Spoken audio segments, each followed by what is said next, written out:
Hello అండి, నేను మీ హరిత మోహన్. మీరు రెగ్యులర్గా మటన్ని ఎలా తింటారో అలా కాకుండా ఈసారి సరికొత్త టేస్ట్తో చాలా సింపుల్ ప్రాసెస్లో చేసుకునే ఈ దోసకాయ మటన్ని ఒక్కసారి ప్రిపేర్ చేసుకొని చూడండి. టేస్ట్ అయితే అదిరిపోతుంది. అలాగే ఇంటికి చుట్టాలు ఎవరైనా వచ్చినప్పుడు కొత్తగా ఇలా చేసి పెట్టారంటే మీ వంటకి అందరూ ఖచ్చితంగా ఇంప్రెస్ అవుతారు. ఇక లేట్ చేయకుండా రెసిపీ స్టార్ట్ చేసేద్దాం. అంతకంటే ముందు welcome to my channel RJ tasty treats. ఇక్కడ నేను 1/2 kg మటన్ నీట్గా క్లీన్ చేసుకుని తీసుకున్నాను. ఇప్పుడు ఇందులోనే 2.5 స్పూన్లు ఉప్పు, 3 స్పూన్లు కారం, 1 స్పూన్ పసుపు, 5 స్పూన్ల ఆయిల్, 1/2 నిమ్మకాయ రసం వేసుకుని దీన్ని బాగా కలుపుకొని మ్యారినేట్ చేసుకోవాలి. ఇలా కలిపిన మటన్ని కాసేపు పక్కన పెట్టుకొని మరి ఈ కర్రీ కోసం ఇక్కడైతే నేను 1 దోసకాయ, 2 ఉల్లిపాయలు, 2 పచ్చిమిర్చి, అలాగే 2 టొమాటోస్ని తీసుకున్నాను. ఇప్పుడు మ్యారినేట్ చేసిన మటన్ని ఇలా స్టవ్ మీద కడాయి పెట్టి కొంచెం ఆయిల్ వేసుకొని ఈ మటన్ని కాసేపు ఉడికించుకోవాలి. ఒక పక్క ఇది ఇలా మగ్గుతున్నప్పుడే నేను ఈ దోసకాయ, టొమాటోస్ని కట్ చేసుకున్నాను. జనరల్గా దోసకాయ కర్రీకి ఎలా కట్ చేసుకుంటారో అలా కట్ చేసుకుంటే సరిపోతుంది. మటన్ని ఇలా మగ్గించకుండా డైరెక్ట్గా కూడా వేసుకోవచ్చు, కానీ ఇది ఉడకడానికి ఎక్కువ టైం పడుతుంది. అలాగే దోసకాయ టొమాటోస్తో కలిసి ఉడకాలి కదా, పులుపు తగిలితే మటన్ తొందరగా ఉడకదు. అందుకే ఇలా కాసేపు ఆయిల్లో మగ్గిస్తే కర్రీ కూడా చాలా ఫాస్ట్గా రెడీ అయిపోతుంది. ఇలా మధ్య మధ్యలో మూత పెట్టుకొని ఉడికించడం వల్ల మటన్ నుండి కొంచెం వాటర్ వచ్చి ఆ వాటర్తోనే మటన్ 30 to 40% ఉడికిపోతుంది. చూసారు కదా, వాటర్ మొత్తం ఇంకిపోయి కొంతవరకు మటన్ అయితే మగ్గిపోయింది. ఇక స్టవ్ ఆఫ్ చేసి ఈ మటన్ని పక్కన పెట్టుకుందాం. ఇప్పుడు కర్రీ కోసం స్టవ్ మీద కడాయి పెట్టి 6 స్పూన్ల ఆయిల్ వేసుకొని ఆయిల్ కాస్త హీట్ అయిన తర్వాత ముందుగా నేనైతే 8 వెల్లుల్లి లైట్గా దంచి వేస్తున్నాను.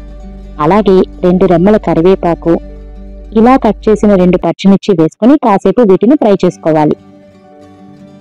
ఇవి ఇలా ఫ్రై అయిన తర్వాత కట్ చేసిన ఉల్లిపాయ ముక్కలు వేసుకోవాలి. నేను ఇక్కడ సన్నగా స్లైసెస్ గా కట్ చేసుకున్నాను. మీరు ఇలా కట్ చేసినా లేక నార్మల్ గా కట్ చేసుకున్నా, ఎలా కట్ చేసుకున్నా పర్లేదు.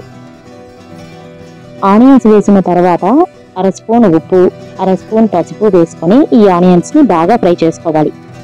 ఇవి కాస్త వేగుతున్నప్పుడే 2 స్పూన్ల అల్లం వెల్లుల్లి పేస్ట్ కూడా వేసుకుంటే ఇది కూడా పచ్చివాసన పోయేంత వరకు ఫ్రై చేసుకోవాలి.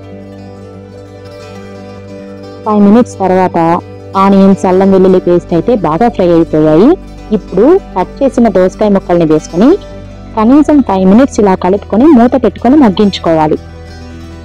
ఈ దోసకాయ ముక్కలు కాస్త మగ్గిన తర్వాత చాప్ చేసిన 2 టొమాటోస్ని వేస్తున్నాను. ఇక్కడ చాప్ చేయకుండా సన్నగా కట్ చేసుకుని వేసుకున్నా పర్లేదు, కానీ టొమాటో ప్యూరీలా మాత్రం వేయకూడదు. ఎందుకంటే ఇలా వేస్తేనే ఈ రెసిపీ టేస్ట్ అనేది కంప్లీట్గా తెలుస్తుంది.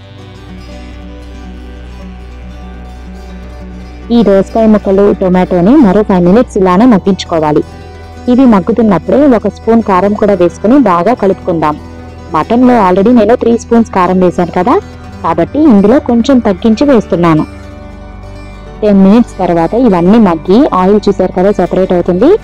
ఇప్పుడు ముందుగా మనం కాసేపు మగ్గించిన మటన్ని వేసుకుందాం.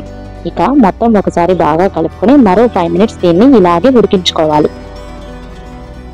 కాసేపు మటన్ ఇలా మగ్గిన తర్వాత వాటర్ వేసుకోవాలి. ఇక్కడ నేనైతే కంప్లీట్ గా మటన్ మునిగేంత వరకు వాటర్ వేస్తున్నాను. ఎందుకంటే ఎక్కువ వాటర్ ఉంటేనే మటన్ మెత్తగా దూదిలా ఉడుకుతుంది.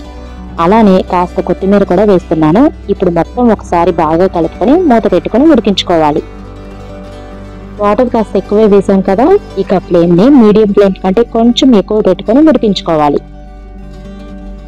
చూసారు కదా దోసకాయ మటన్ ఎంత చక్కగా ఉడుకుతుందో. ఇలా ఉడుకుతుంటే వచ్చే అరోమాకే నోరూరిపోతుంది. వాటర్ కాస్త ఇంకిన తర్వాత ఇక్కడ నేను 2 రెమ్మల కరివేపాకును వేసి కలపకుండా మూత పెట్టుకొని ఉడికించుకుంటున్నాను. ఈ వేసిన కరివేపాకు వలన టేస్ట్ మాత్రం చాలా చాలా చాలా బాగుంటుంది. ఇక్కడ చూసారు కదా వాటర్ అయితే 70% వరకు ఇంకిపోయింది. ఇప్పుడు ఫ్లేమ్ ని మీడియంలో పెట్టేసి మరి కాసేపు ఈ మటన్ని ఉడికిస్తే మన రెసిపీ రెడీ అయిపోతుంది. కర్రీతో పాటు కరివేపాకు అయితే చక్కగా ఉడికిపోయింది. ఇప్పుడు మీరు ఈ కాడల్ని తీసినా పర్లేదు, ఉంచినా పర్లేదు, ఎందుకంటే ఈ పాటికే ఈ కరివేపాకు ఫ్లేవర్ అనేది కర్రీకి పూర్తిగా పట్టేసి ఉంటుంది. నా రెసిపీస్ ని చూస్తూ ఇంకా నా ఛానల్ ని సబ్స్క్రైబ్ చేయని వాళ్ళంటే ఇప్పుడే వెంటనే సబ్స్క్రైబ్ చేయండి. అలాగే మీరు నా నుండి ఎక్స్పెక్ట్ చేసే రెసిపీస్ ఏమైనా ఉంటే నాకు కామెంట్ చేయండి. నా స్టైల్లో వాటిని ఎంత సింపుల్గా చేసుకోవాలో మీతో డెఫినెట్గా షేర్ చేసుకుంటాను. 15 మినిట్స్ తర్వాత వాటర్ అయితే ఆల్మోస్ట్ ఇంకిపోయింది. మటన్ కూడా సూపర్ సాఫ్ట్గా మెత్తగా ఉడికిపోయింది.